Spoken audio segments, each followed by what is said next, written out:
Phil, have you seen this? What? This advert here in the personal column. Between surgical appliances and vasectomy without fuss. Here, company director, early 40s, cultured, sophisticated, lover of the arts, good food and travel, seeks female of similar background, object matrimony, reply box 696. Says it all, doesn't it? It certainly does. Yeah. You know, I feel sorry for people like that. You feel so, what do you mean, Fizz? A company director, cultured, sophisticated, prime of life. He's got the lot, mate. They'll all be reaching for the scented notepaper when they read that. Women find this sort of bloke irresistible.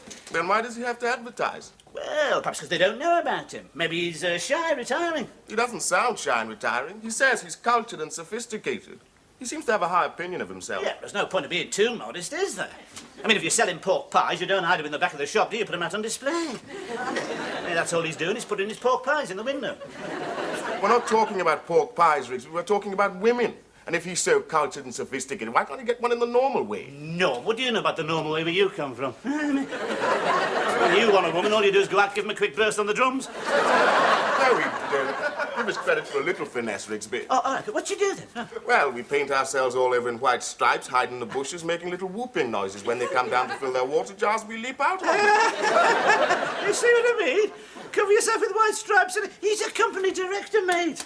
Oh, that'd go down very well with his board, wouldn't it? Yeah, I can just see him. Excuse the white stripes, gentlemen, just off to the laundrette to leap on a few women. They'd have him inside in no time. At least it'll be more direct. You'll never get the right one this way. Of course he will. Hey, listen, you never heard of mail-order brides? Oh, yes, in the days of the Empire, they did it all the time. All those planters stuck out in remote outposts. Young men in the full vigour of manhood, never the sight of a white woman. Oh, yes. Sitting there night after night, listening to the same cracked record of Tea for Two, wondering whether to go native or dance with a houseboy.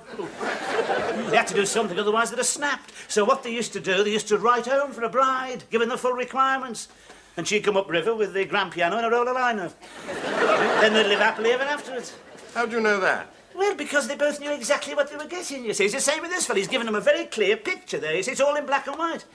How do we know it's a clear picture? How do we know he's not some poor wretch who lives a miserable existence in a back row? Of course he's not. How do you know? I know he's not. You can't be sure. Of course I can. How?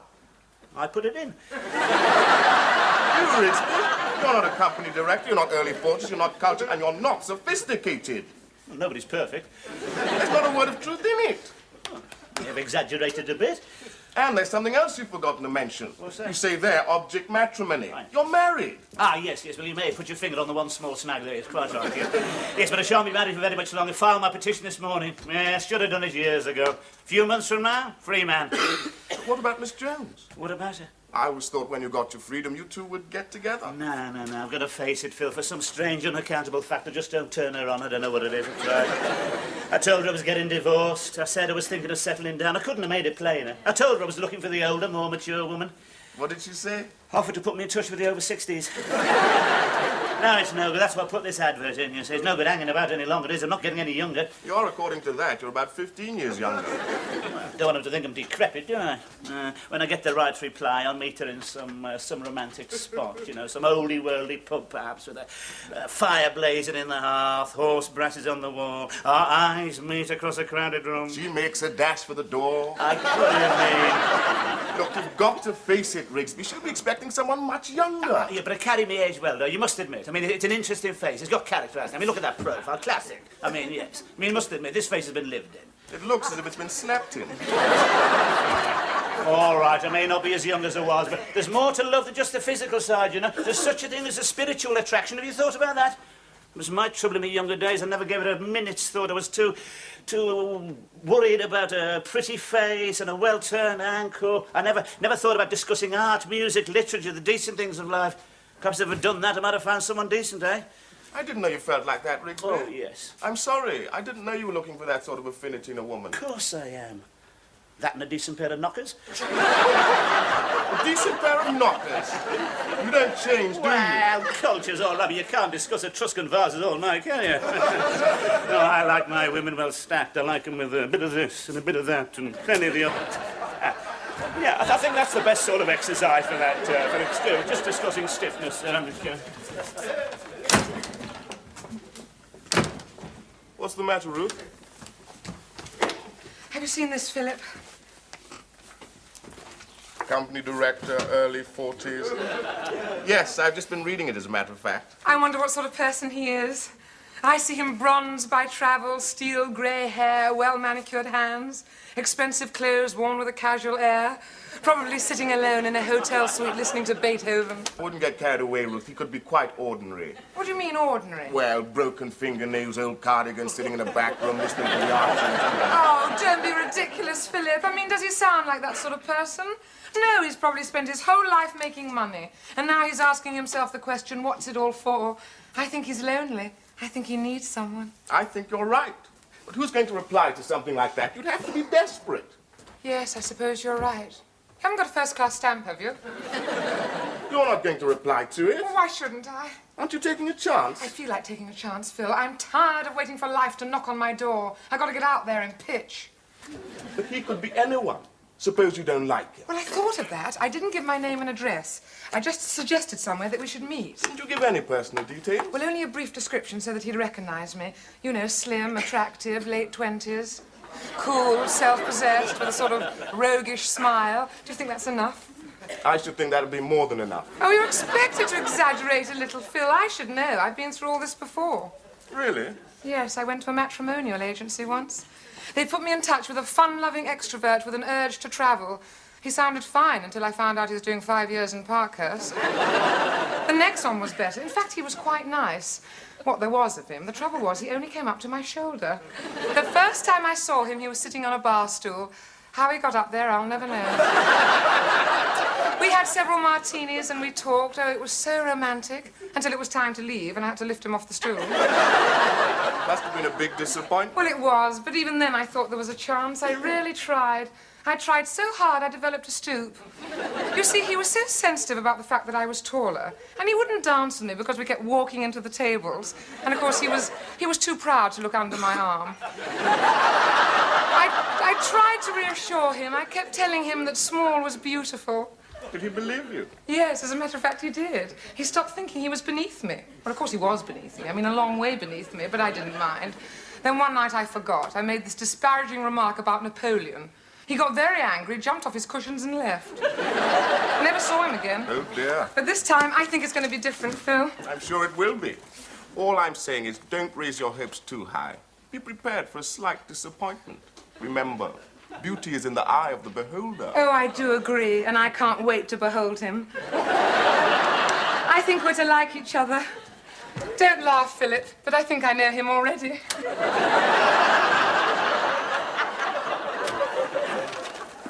Oh, Phil. Well, how many replies did you get? Oh, you'd be surprised. How many? One.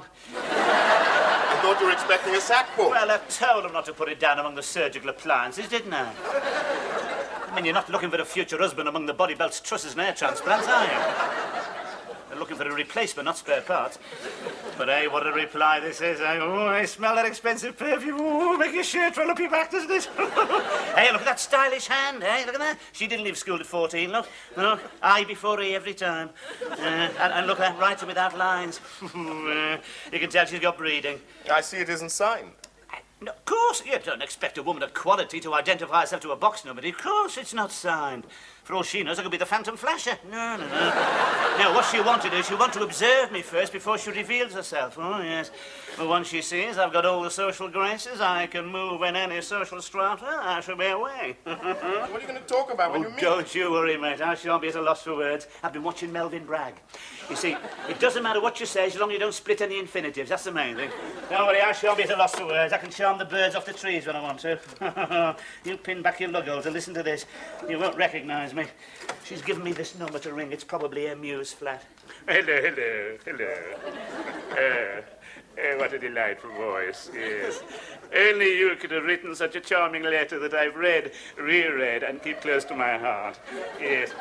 I was wondering where we could meet. You want the gas board? Oh. Must be the maid. Never mind the gas board, love. Put your mistress on. What? You're in a coal box? Oh. Well, look, is there a lady outside? A slim, attractive, late 20s, probably wearing a sheepskin coat and a tweed skirt. Got skinny bird with the plastic mac and a shopping bag. Put her on, will you? Using a call box, yes. Probably ex-directory, doesn't want anyone coming round pinching the old masters. Oh, hello. 696 here. Yes. I was wondering where we could have a rendezvous. Yes. Lunchtime suit me, absolutely super, yeah. George? Yes, I know it very well. Yes. I often get in there. You can always see me in the corner with the estate agents. Yes. Yes, you can easily pick us out. We've all got leather patches. Yes. On our jackets. Yes. We're always taking down the hunting horn and giving it a bit of a blow. Yes. Oh, no. I have my serious side as well. I love poetry. I say I love poetry. Poems, rhyming, you know. Yes. Do I know who love? John Bitumen. I don't know. Does he drink at the George? Oh, that John Bitumen. Yes, I can see we've got a lot in common. How old am I? Well, early 40s. Shut up. Yes, it's the Mediterranean cruises do me a deal of good. Yes. Tall. Tallish. Rangy. Yes. Yes, how will we know each other? Good point. Yeah, carry a copy of the Daily Telegraph. What a good idea. You could make it the Mirror, could you, love? How about if we both wore a pink carnation? That would be so romantic, wouldn't it? Yes, right. Yeah. Well, I'll see you at the George at 1. Right. Super. See you at the bar. They have some very nice pickled gherkins there.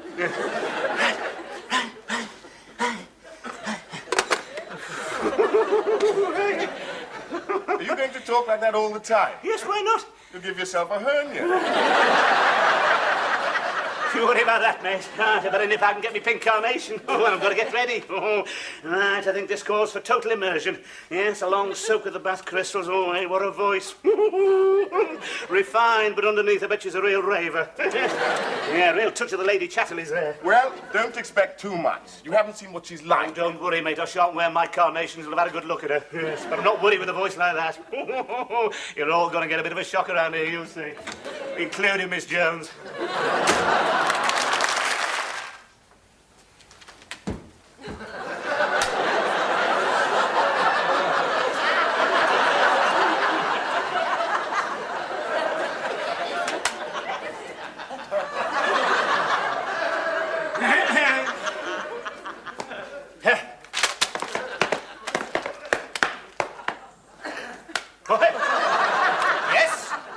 Could I have a double portion of Mother's Ruin and a bottle of your very best Slimline?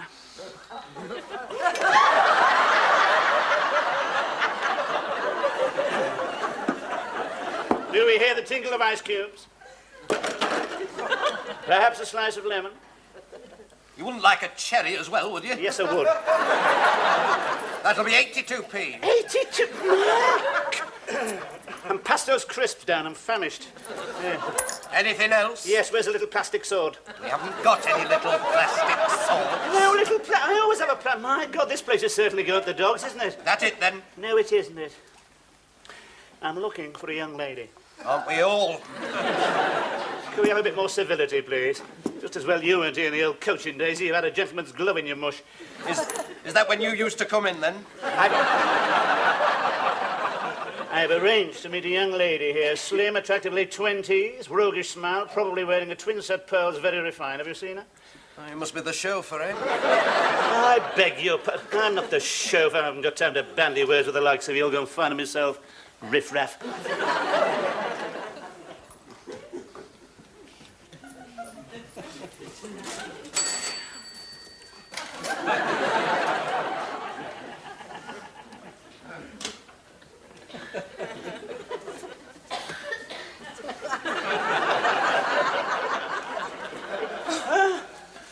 Miss Jones. Hello, Mr. Rigsby. I didn't know you frequented this place. No, I don't. I'm just waiting for a friend. Yes, so am I. Yes, I yes. see. You wouldn't like a drink, would you, miss? No, I don't normally drink. That's all right. No, it's all right. No, it doesn't matter. No, that's fine. Don't want to pressure. It might upset your metabolism if you're not used to it. Yes. Do you come here often? Yes, you could say this is one of my haunts, yes. I think you'll find most of the... what do you mind? I think most of the staff know me here, yes. Well, if you excuse me, Excuse Mr. me, Rigsby, I must just... Oh, yes, yes, right, yes, yes.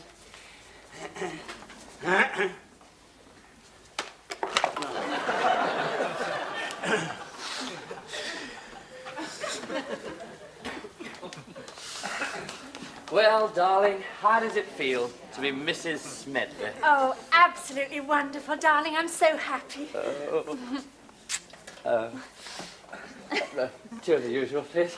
Have we got time for a drink? Oh, I think so. They won't be here yet. You look after the drinks. I'll go and see if the room's ready for the reception. Darling. Darling.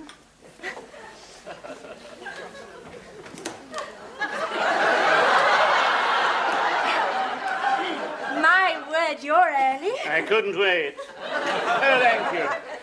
Oh, good heavens, how did you guess my favourite aperitif? Dry martini shaken, not stirred. Actually, it's a vodka and lemon. Is it? Oh, those cheese and onion crisps play havoc with your taste buds, don't they?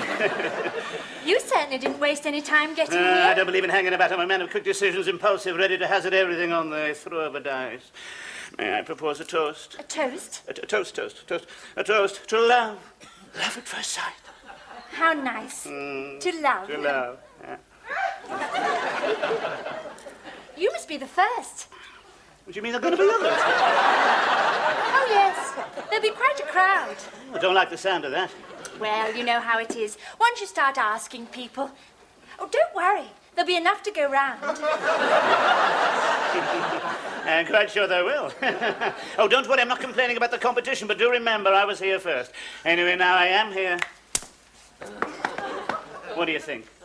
I beg your pardon. Don't be taken in by this air of cynicism and the world-weary manner. I may be a little worn at the edges, but I'm quite capable of making a young woman happy. Am I what you expected? I don't know. Who are you? Who am? Company director, sophisticated, cultured, early 40s. Surgical appliances. That must be very interesting. Oh, yes, I'm not saying it's not been an interesting life, but I've not had much time to mix with the opposite sex. I've lived in a man's world. Yes, I can imagine. I knew you straight away, slim, attractive, late 20s, roguey smile. Thank you. What you doing tonight? What? What you doing tonight? Are you serious? Of course I am. Come back to my place. Whatever it is, put it off. Come back to me. It's out of the question. Of course it is, and when opportunity comes like this, take it with both hands, my dear. Come on, fill your boots. What do you say? What do you think you're doing? Oh, I'm sorry, mate. I was here first. Is he being a nuisance? No, I'm afraid you're being the nuisance. I'll get rid of that pink carnation if I were you. She obviously prefers the older man. I've been watching him. He's been at her all the Do you time. mind getting back to polishing your glasses? I'm having a chat with a young lady here. How would you like a punch on the nose? Now, There's no need for that. there's no need for that. Will you go away and stop annoying me? Me? No, you can't prefer him to me. Oh, look at him. A callow youth like that. Look at those shifty eyes. I think you're making a big mistake there, love. He's my husband. Is you what? Why didn't you mention that in your letter? What letter? A letter she sent me. I didn't send any letter. Wait. What's this about a letter? Surely you don't believe him. All I know is we've been married 1 hour, and I find you in intimate conversation with a man who says you've written him a letter. Ah. And you believe him. So this is what married life's going to be like. Jealousy and suspicion. Yeah, but darling, excuse me. Certainly. Right. Darling. Case of mistaken identity. Oh, yes. One of those little ironies of fate, you know. Yes, well, we don't like that sort of thing in here. When you said you were looking for a young lady, I didn't realise you meant any young lady. Yeah. Could you let me have to watch it? Could you let me have a double half a bitter? Oh, excuse me. Have you seen a young lady wearing pink carnation? Oh, you've come at last. I'd almost given you up. Oh, you shouldn't be in here. We've got a private room. Private room. Wasn't that rather impetuous? Well, not every day one gets a wife, is it? No, that's very true. You know, they've made masses of sandwiches. Don't know if we'll be able to eat them all. Oh, I don't think I could eat a thing. I'm far too excited. You certainly know how to do things in style. Do you know you're much younger than I expected? Oh, well, thank you very much. It's probably all those Mediterranean cruises. What? Good heavens, you could be my age. Yes. I know what you're thinking. You're thinking she looks older than I expected. Oh, no. I've always looked older than my years. It's this worried frown. I've had it since I was 3. We had a very insecure pushchair. The wheel kept coming off and throwing me into the road. How tall are you? About 6 foot. I thought so. Very broad and manly. Shall I get you a drink? No, please don't. I don't want to down my senses. I want to savour this moment to the full. Our first meeting. What are you doing? I was looking for you. You weren't. You'd forgotten all about me. You're holding her hand. Why shouldn't he hold my hand? Oh, no, he's not meeting you as well. Good heavens, how many of us are dear. No wonder you're providing sandwiches. It's worse than Miss World. I'd keep away from him if I were you. This man's an absolute philanderer. He's my husband. You didn't mention that when you rang me up. Have you been ringing this woman up? Certainly not. You fibber. You've obviously been deceiving us both. I should have known. Mummy was right about you. Yes. Oh, yes. What's the old battle axe been saying? Don't you call my mother a battle axe. She certainly saw through you. She said you were obsessed with it. With what? I saw the way you were kissing the bridesmaids. You completely crushed their taffeta. No, I didn't. Don't you ever speak to me again. Well, darling, happy is the bride. What does it feel like to be married? Oh, Mummy! You monster! Oh, what have I done? I don't know. But that girl went out this morning without a care in the world. Now look at her. Why couldn't you have waited till you got to Mallorca? Things always look better when the sun's shining. Good heavens, we haven't even cut the cake yet. I warned her what it would be like, but I'd no idea it would start when you got in the taxi. My poor lamb, what have you done to her? It wasn't me. It was that man. What man? Well, he was a sort of slimy, lecherous individual. That's him. He pretended to be one of the guests, and then he accosted her. Accosted her? On her wedding day? Is no one safe anymore? We'll see about this. I'd like a word with you. Oh, there you are, about time. Yeah. Oh, come on. When you said early 20s, I didn't know you meant 1920s. I beg your pardon. Well, I'm afraid this puts a very different complexion on things, love. No wonder you're late. I'm surprised you didn't wait for it to go down. What? Still, I suppose I can't complain. I did exaggerate a bit myself. At least there's plenty to get hold of. Yes, what about coming back to my place? I'll draw the curtains, eh? They say the best wine comes out of old bottles. Vulgar little man, how dare you? I've never been so insulted in my life. I should get out more. You're drunk. I should report you. Is that another case of mistaken identity? Oh, it's like trying to find a needle in a haystack. Surgical appliances. Oh, Miss Jones, oh, are you still here? Oh, yes, Mr. Rigsby. Your friend didn't turn up then? No. Did yours? No, I don't think so, no. I think life's leaving me by, Miss Jones. Well, I feel the same way, Mr. Rigsby. Like that song, standing at the station and the train's done gone. Yes. Yeah, well, there we are. Mr. Rigsby. Oh, Miss Jones! Oh, you're not single, attractive late 20s, roguish smile by any chance? You're not company director, early 40s, lovely. Roguish smile, you've been reading Woman's Own again. Sophisticated. If you're sophisticated, what's the pickle jar doing in the bathroom? Yes, indeed. This ought to be a lesson to us, Miss Jones. Yes, Tell the it should. truth. Listen to me, early 40s. I'm 44 of them a day. Really? I'll never see 30 again. Yes, quite. I'm plain, ordinary, and on the shelf. Oh, and of course you're not, Miss Jones. You're very attractive. The most attractive woman here, I'll tell you that. Well, I think you're very attractive too, Mr. Rigsby. Very nice of you, Miss Jones. You think so, Miss Jones? Yes, I do. You know, some people have got it and some people haven't. And you've got it, Mr. Rigsby. Trouble is, I never seem to get much chance to use it, Miss Jones. No, I can't believe that, Mr. Rigsby. I find you a very stimulating companion. Do you, Miss Jones? Please call me Ruth. Oh, do you, Ruth? May I kiss you, Ruth? Yes, Mr. Rigsby. Oh, Miss Jones. That's him, the beast. He's about to strike again. Monster! You're the third woman he's molested in an hour. Really, I can explain, Miss Jones. I'll sue the brewery. Get out of my town.